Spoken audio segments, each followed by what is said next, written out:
목사님이 생각하시는 영성이란 무엇입니까? 제가 생각하는 영성은 그냥 일상의 삶을 건강하게 살아가는 힘이 아닌가 그렇게 생각합니다. 야, 진짜, 정말 쌍샘 자연교회에서는 교인들의 이제 사회적, 인문학적 이제 감수성을 고취시키기 위해서 이제 마을 생태 도서관 법문도 운영하시고 이제 꽃잠이라는 출판사를 만들어서 시집이나 묵상집 또는 에세이 같은 저서도 출간하고 이제 매달 사랑방 인문학당을 열어서 교인들이 함께 이제 책을 읽고 의견을 나누는 모임을 갖기도 하는데요. 이제 통상 이제 많은 교회들이 성경책만 주로 이제 읽고 신학만 강조하지 인문학이나 이제 어떻게 보면 세계 시민으로서 갖춰야 될 이런 이제 교양이나 상식 같은 것을 방기하는 경우가 많은데 목사님께서 이렇게 인문학을 함께 공부하는 이유가 무엇이 있습니까? 기독교 신앙에는 뭐 기본적으로 사랑이라고 하는 그런 숭고한 정신이 있지만 또 사람은 굉장히 이기적이잖아요. 저희가 사회 선교를 한다고 쌍샘에 들어갈 때도 그랬지만 그것을 사실 하기에는 쉽지는 않거든요.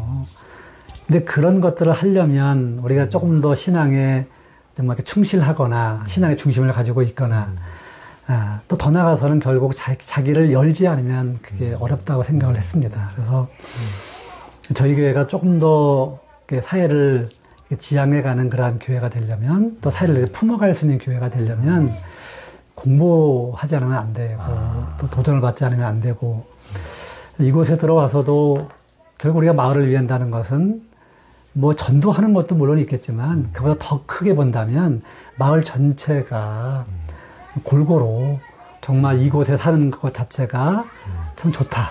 뭐 이런 얘기. 또 혼자만 잘 사는 게 아니라 같이 잘 살 수 있는 그러한 문화라든지 이런 공동체가 되는 것이라고 생각이 들거든요. 근데 그러려면 정말 공부를 해야 된다고 봅니다. 그러니까 저희 교회가 이나마 이렇게 열려있는 교회가 될 수 있었던 것은 인문학당 같은 공부 모임인 것 같아요. 한 20년 동안 꾸준히 해오면서 뭐 주일날 예배 때 이걸 다 얘기할 수는 없잖아요. 근데 꾸준히 책을 읽고 같이 토론을 하고 이러면서 사회를 보는 시선도 달라지고 또 시각도 열리게 되고 또 자기 자신의 여러 가지 뭐 모순도 좀 발견하게 되고 그러면서 또 그런 사람들이 앞장서 가기도 하고요.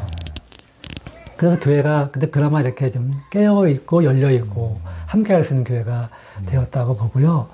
그래서 그런 것들이 이제 교회를 이만큼 또 키워왔다고 생각이 들고 그런 분들이 있다 보니까 무엇을 하자고 하면 거의 긍정적으로 반응을 하시고 또 거기에 힘을 더 보태주시기도 하고요. 그 저희 교회가 이제 하고 있는 일들은 이건 뭐 우리를 위한 일이기도 하고 그러나 우리만을 위한 일은 아니고 이 지역과 마을 더 나아가서는 청주까지. 그러니까 이곳에 오는 누구라도 이용할 수 있는 그런 공간이 되는 거죠. 사람은 뭐 밥만 먹고 살 수는 없잖아요. 그래서 사람은 이제 문화적인 존재이기도 하고. 그래서 이제 그런 것들 시골 마을에도 요즘은 문화가 필요합니다. 그렇죠. 문화가 또 충족이 돼야 되고요. 그러니까. 그래서 뭐 고급 문화는 아니지만 일상의 문화, 또 삶의 문화 이런 것들을 작은 것부터 하나하나 이렇게 맞춰 놓으면 젊은 사람들이 들어오고 또 거기 함께 이렇게 어우러지는 그런 삶이 또 가능해지고 그래서 그런 것들이 이제 우리에게도 큰 만족을 주고 또 우리 마을에도 역시 사람들에게 자부심을 갖게 하고 하여간 저희는 이곳에 와서 떠나는 마을이 아니라 돌아오고 싶은 마을을 만들자. 그러니까. 그리고 여기 살고 싶은 마을을 만들자. 그게 저희가 같이 얘기하는 내용들입니다. 그러니까 이 마을 딱 이렇게 돌아보면 진짜 돌아오고 싶은 마을, 살고 싶은 마을인 것 같아요. 그렇게 됐고 참 이렇게 청주 시민들한테는 시내에서는 상당히 이제 차 타고 한 30분은 와야 될 것 같은 30, 40분은 그런데도 진짜 오는 길도 아름답고 이 마을도 참 고즈넉하고 너무 멋지고 청주 시민들한테 진짜 그 보물이 하나 생겼다는 이게 이제 느낌이 들거든요.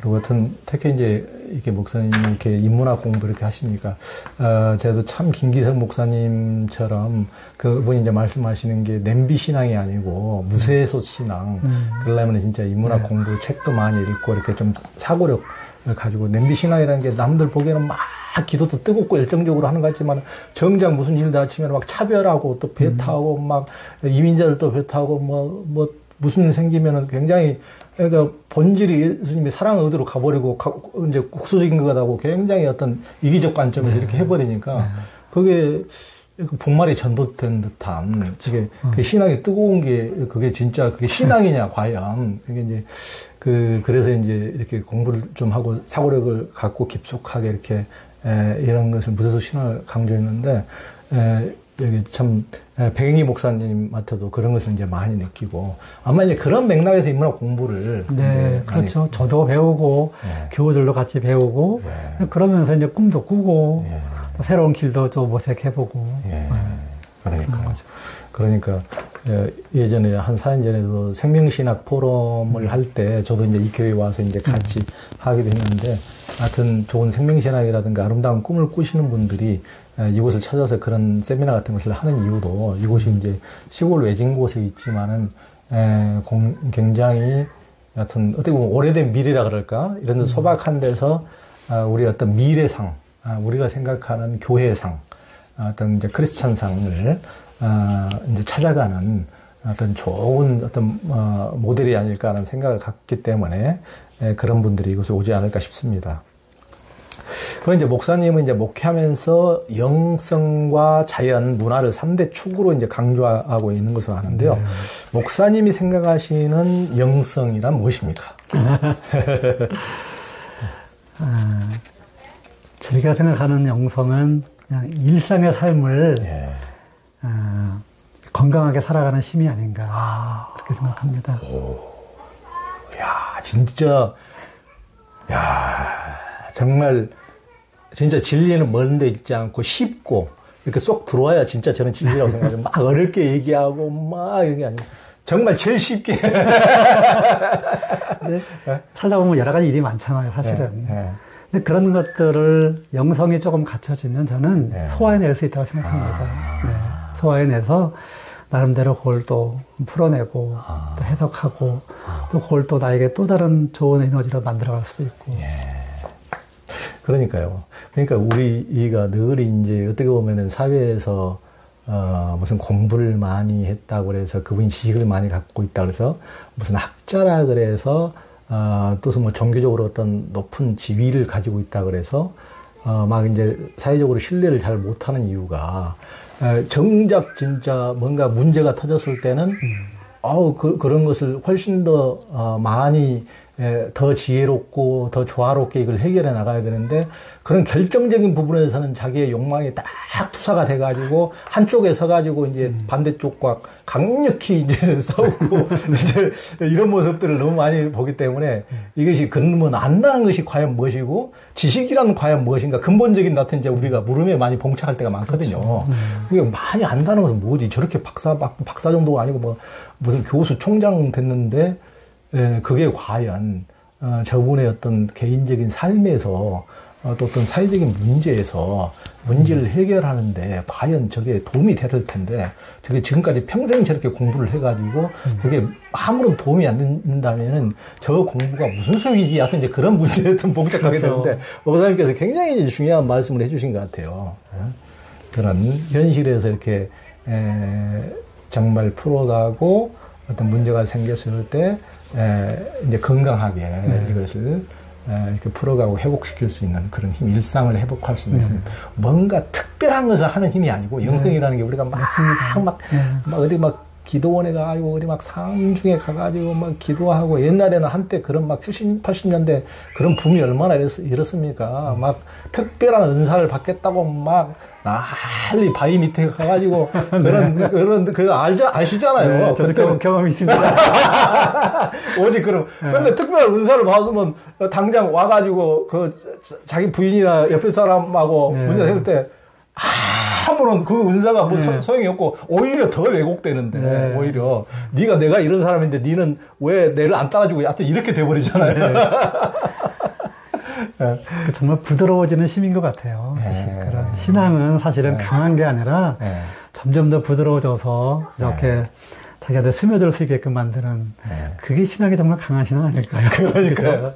우리 목사님이나 이렇게 상샘 자연교회 교우들, 저는 이제 공동체에 대한 책도 내고 하긴 했지만은, 제 스스로 같은 공동체로 살지도 못하고, 제 스스로 그런 삶에서는 너무 부족하기 때문에, 무슨, 이제, 완벽하지 않더라도 그런 삶을 이렇게 현장에서 이렇게 살아가시면서, 이런 식으로 이렇게 갖고 가시는 분들 보면 너무 존경스럽고, 여기서도 정말 이 쌍샘 자연교회 말로 하여튼 제가 보기에는 하여튼 공동체나 마찬가지고, 공동체, 교회이기도 하지만은 훨씬 더 이렇게 같이 여기서 카페도 하고, 공방도 하고, 도서관도 하고 하시면서 공동체적으로 이렇게 살아가시는 모습을 보면은, 정말 좋습니다. 이것이 무슨 막 골방에 가서 특별한 능력을 얻는 은사보다도 이것이 바로 삶에서 건강하게 살아가는 것이 진짜 영성이고, 진짜 신앙이라는 거. 이거 이제 말씀해 주셨는데,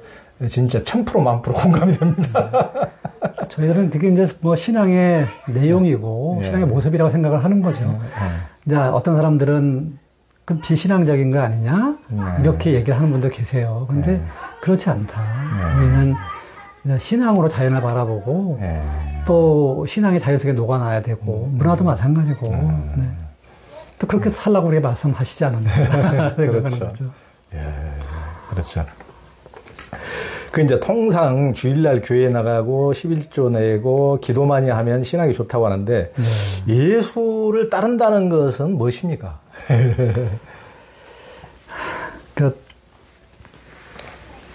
제 개인적인 느낌을 얘기하면, 하여튼 예수님은 우리를 많이 무너지게 하시는 것 같아요.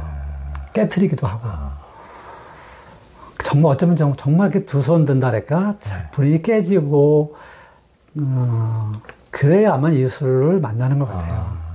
근데 그렇게 우리를 무너지게 하시는데, 그게 목적은 아니고, 우리를 다시 이렇게 세우는 것 같아요. 다시 이렇게 세우기 위해서, 우리를 이렇게 적나라하게 돌아보게 하고 본인이 얼마나 좀 흠이 많은 그러한 존재인지를 이렇게 확인시켜 주시는 것 같거든요. 그래서 결국 예수를 만나면 본인이 이렇게 거듭난다래나 변화된다래나 그런 것 같거든요. 물론 그건 사람마다 정도에 따라 다를 수는 있겠지만 정말 예수님을 만난다는 것은 그렇게 자기가 좀 깨어지는 그리고 자기가 다시 한번 이렇게 새로 태어나는 이런 것들이 있게 되는 것 같아요. 그래서 정말 예수님을 만나고 예수를 따르게 되면 과거와는 다른 삶을 선택하게 되고 살게 되는 게 아닌가. 이제 그 전까지는 그냥 교회에 다니기도 하고 왔다 갔다 하는 거겠죠. 근데 제가 알기로 어떤 예수님은 우리에게 그걸 분명하게 말씀해 주시려고 하는 것 같아요. 당신의 죽음으로까지 그렇게 내가 너와 함께 한다, 사랑한다, 이런 것들. 그러면서 우리가 버려야 할 것, 포기해야 될 것, 끊어야 될 것들, 이런 것들을 우리에게 돌아보게 하시고, 그러면서 이제 정말 거기서 이제 새롭게 시작할 수 있게끔 하시는 게 아닌가. 그런데 그렇게 본다면 신앙은 매일 새로운 또 선택이겠죠. 선택이고, 또 때로는 나를 또 부정하고 또 따라가야 하는 그런 삶이기도 하고, 그럴 것 같습니다. 그러니까요. 그러니까 이제 같은 예수를 따른다는 같은 크리스찬이라도 이제 목사님하고 반대로 이제 어떤 분들은 반대로 생각하시는 분들도 있고 자기의 욕구를 이제 채우기 위해서 이제 예수님 하나님이 다 내 기도를 들어주시고 내 욕망을 다 채워주시고 그런 은사를 주시고 은혜 주시고 그것이 이제 예수님의 이제 본분으로 이렇게 이제 생각하는 경우도 많은 분들이 또 있기도 하고 그렇게 보면은 이 세상의 인간의 욕구 욕망은 끝이 없기 때문에 저 자신도 참 그런 류의 보통의 소소한 인간임을 부인할 수 없지만은 그러다 보면 인간의 욕망이라는 끝이 없기 때문에 다 그 욕망의 끝에 가면은 전부 다 만몬의 괴수가 되려고 그러는데 그렇죠. 예수님을 그 만몬의 괴수의 괴수로 만들고 싶은 게 다 그 욕망을 예수님은 어떻게 보면 그 정반대뿐인데 그래서 여하튼 깨트려 주신다는 말씀이 정말 적나라하시는 그런 것들을 인간의 어떤 그것이 어떻게 보면은 다 죄성으로 치닫는 그것을 아예 깨뜨려 주시는 그래서 이제 정말 성자들이 예수님을 이제 만왕의 구주라고 그러지. 그래서 다 모든 인간의 욕망을 채워주면 그것이 만몬의 수장이지. 그렇죠. 네, 맞습니다. 정반대죠, 어떻게 보면은. 참 깨트려 주신다는 말씀이 정말 참 와닿는 말씀인 것 같습니다. 주님이 우리에게 주시는 은혜가 정말 가장 크죠. 당신의 온 생애와 목숨을 내놓으셨으니까요. 그렇기 때문에 그게 만약에 믿어지면 그걸 내가 받아들이면 또 내 것도 다 내놓을 수 있게끔 되는 거겠죠. 목사님께서 이제 얼마 전에 주보에 보니까 변함없이 이제 그 변해간다. 변함없이 변해간다. 네. 이 글을 이제 주보에 올리셔서 많은 분들에게 이제 감동을 주셨는데 변함없이 변해간다. 변하면 변하고 안 변하면 변함없이 변해간다. 네. 이게 무슨 의미입니까? 근데 참 알 수 없는 게 너무 많은 것 같아요. 살아간다는 게요. 그래서 변하지 않는 게 없잖아요. 네, 그렇죠. 다 변하고요. 네. 근데 또, 다 변하면 또 어떻게 살까? 다 변하면 정말 우리가 무엇을 의지하고 살아갈 수 있을까? 변하지 않는 것. 어쩌면 그게 진리라고 이야기할 수도 있을지 모르겠지만, 근데 그런 믿음이 우리에게도 있지 않나라고 생각해요. 그래서 다 변하면 어떻게 살아? 또 변하지 않으면 어떻게 살아? 그게 저는 다 일리 있는 말이라고 생각이 들거든요. 그래서 이제 그것을 결국 하나로 묶어내는 말이 변함없이 변해간다는 게 아닐까 싶어요. 그래서 그런 삶을 저는 우리에게 주었다라고 생각합니다. 변해가지 않는 것 같은데 아니야, 변해가. 변할 수 있어. 이렇게 해주시고 또 변해가는 우리들에게 아니야, 변하지 않는 뭐가 있어. 그게 있어. 그걸 믿고 흔들리지 말고 살아가. 이런 메시지가 우리에게 좀 있다고 생각합니다. 그러니까요. 그러니까 어떻게 보면 이제 이 세상은 다 변해가는 것이기 때문에 그런 것에 세속적인 것에 너무 목매지 마. 그런 욕망에 완전히 그런 끊임없이 흘러가고 변해가는 것에 목숨을 걸지 마. 생명을 걸지 마. 그렇지만은 또 변치 않은 어떤 진리와 어떤 생명과 어떤 신앙의 영성, 이제 이런 것들을 또 그 추구하는 그런 깊은 마음을 또 변치 마. 이런 또 어떻게 보면 약간 모순인 것 같아요. 어떤 우리들의 삶이. 근데 이 교회에서도 그런 얘기 많거든요. 목회자들 만나면, 야, 설교로 교인들 안 변해. 이런 얘기 수없이 듣거든요. 근데 그런 얘기 들으면 같이 공감하면서도 많이 힘이 빠지거든요. 야, 그러면 뭐 하자는 거지? 근데 정말 안 변하는 것 같아요. 근데 그 안 변한다는 걸 정말 딱 단정 짓고 나면 이게 뭐 우리가 하는 일들이 무슨 의미가 있고 이게 뭐 해야 되나 이렇게 생각이 들거든요. 근데 변하더라고요. 그러니까요. 우리가 알지 못하는 사이에 정말 싹이 두고 자라는 것처럼 변하더라고요. 변할 수 있어. 그러면 또 용기가 생기고 희망이 생기고 그렇죠. 그런 연속 그 소원 안에서 중심을 잡고 살아야 되는 거겠죠. 그 목사님은 이제 그렇지 않아도 아까 그 연세에 많이 드신 아버님 어머니가 지금 이 마을에 이사 오셔서 지금 이제 이 앞에서 살고 계시던데 이제 목사님의 어떤 성장 과정 그리고 왜 목사가 되셨는지 목회자로서 목사님 삶을 어떻게 생각하십니까? 저도 이제 모태신앙이거든요. 근데 뭐 목회자가 될 생각은 뭐 꿈에도 생각을 못했고 굉장히 어렵게 공부했던 시절이 있어서 서울서 좀 잘하기도 했고요. 근데 제가 이렇게 꿈꿨던 또 제가 가고자 했던 길들이 여러 개 있었지만 그게 뭐 내 의지대로 안 되더라고요. 여러 가지로. 근데 너무 이제 결과론적인 얘기지만 이제 알 수 없는 뭐 어떤 힘이 나를 이끌어 온 거겠죠. 근데 제가 이제 서울에 올라가서 교회를 이제 다니지 못하는 상황에 있었고 그러다가 다시 이제 야학을 공부하면서 교회를 나가게 됐고 그때 이제 청소년 시절인데 그때 이제 하나님을 다시 이렇게 이제 뭐 만나다랄까 그런 신앙 야학을 다녔어요? 네. 고등학교 과정을? 저는 중고등학교를 검정고시로 했습니다. 아, 저하고 같이 고시 동기신데. 네. 그렇습니다. 어떤 고시 출신 중에서 이렇게 훌륭하신 분들이 있다는 네. 것에 대해서 참 뿌듯합니다. 네. 그래서 야학으로 좀 늦게 공부했어요. 오, 그러시죠. 네, 그렇지. 야, 이렇게 또 야학으로 그렇게 공부하시고 참 그렇게 하셔서 또 신학교를 이렇게 가시고. 네. 그래서 그때 저는 이제 신학을 다시 찾으면서 이 선교사가 너무 고맙더라고요. 그러니까 이 땅에 복음을 전해준 선교사들이 굉장히 소중하게 느껴져서 나도 선교사가 되겠다는 그런 이제 약속을 제 나름대로 했어요.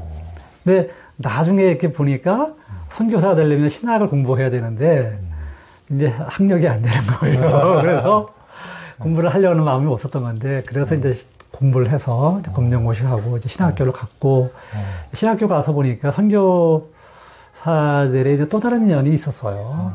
그래서 정말 헌신적이고 자기 삶을 온전히 바친 그런 선교사들도 있지만 그렇지 않은 걸 보면서 저는 이제 마음을 이렇게 접었고 국내에 또 하나 80년 그 광주일로 인해서 또 다른 걸 보면서 이제 국내에서 목회를 해야 되겠다 이런 마음을 가졌던 거고요. 신학을 공부하고 목회자가 된 것에 대한 후회는 없습니다. 네. 다만 저는 뭐 능력이 있거나 뭐 대단하게 복음을 많이 했거나 이런 게 아니기 때문에 저를 부르신 분이 그분이라면 부르신 이유가 있겠지. 그리고 나한테는 그만큼만 뭐 요구하시겠지. 그런 마음 가지고요. 제가 이제 할 수 있는 것, 또 제가 하고 싶은 거, 이런 것들을 욕심내지 않고 하려고 하고 있습니다. 그럼 고향이 청주 쪽이세요? 충주입니다. 아, 충주. 네. 뭐, 이제, 청주, 충주. 이렇게 하시고. 충주에서 나서 자라고, 14살 때 이제 서울에 올라가서, 갔다가 이제 20살 때 내려왔고요. 20살에 이제 청주로 와서, 그때 이제 뭐 공부도 하고, 이렇게 이제 시작을 한 거죠. 20살 때에서 이제 검정고시를 보신 거예요? 그렇죠. 이야, 뒤늦게 진짜 공부를 하시고. 서울에서 잠깐 약을 했는데, 직장을 다니면서 공부를 할 수가 없더라고요. 메인 몸이 되다 보니까. 그래서 시작은 해놨지만, 이제 끝은 보지 못하고, 청주 와서. 야, 그렇게 뒤늦게 이렇게 하시고, 이렇게 참 하시면서, 보통 어렵게 공부한 분들이 어려운 사람들을 위해서 보통 하기보다는 이제 가난한 사람도 이제 물론 이제 사람이 여러 길이 있긴 하지만은 또 자기가 어려웠던 것들 또 보상 심리가 있어가지고 무슨 이제 빨리 부자가 돼야 이런 교회를 하더라도 좀 큰 성공을 거둬야지 좀 뻗어나는 건물도 짓고 좀 부흥해야지 이런 것을 이렇게 하는 경우도 많이 보는데 목사님이 이렇게 달동네를 가셔서 이렇게 하셨다는 것도 굉장히 참 제가 능력이 좀만 있었으면 또 다른 마음 먹었을 수도 있었겠죠. 제가 그런 능력이 없어서. 이제 우린 자본주의 정글 같은 경쟁사에 살면서 많은 이들이 이제 상처받고 힘들어하는데요. 목사님이 생각하는 인간의 조건, 행복의 조건은 무엇입니까? 근데 정말 자본주의는 괴물인 것 같아요. 자본주의로는 결코 희망을 얘기할 수 없을 것 같고. 그래서, 근데 이거를 참, 해결한다니까 넘어서기는 또 쉽지 않은 것 같기도 하고요. 근데 저는 그래도 이렇게 신앙인들은, 교회는 조금 더, 낫지 않나? 또 그럴 만한 힘이 있지 않나? 이렇게 생각하는데, 교회도 그렇지 못하더라고요. 그래서 교회는 영리를 목적으로 하는 데도 아니고, 어떤 결과를 막 이렇게 추구하는 것도 아니잖아요. 어떻게 보면 삶이나 또 인생에 대해서 좀 본질을 생각하고, 이런 것들을 이렇게 추구하는 곳이기 때문에, 이런 자본주의를 조금은 더 쉽게 이렇게 해결할 수 있을 거라 생각하는데, 그렇지 않더라고요. 그래서,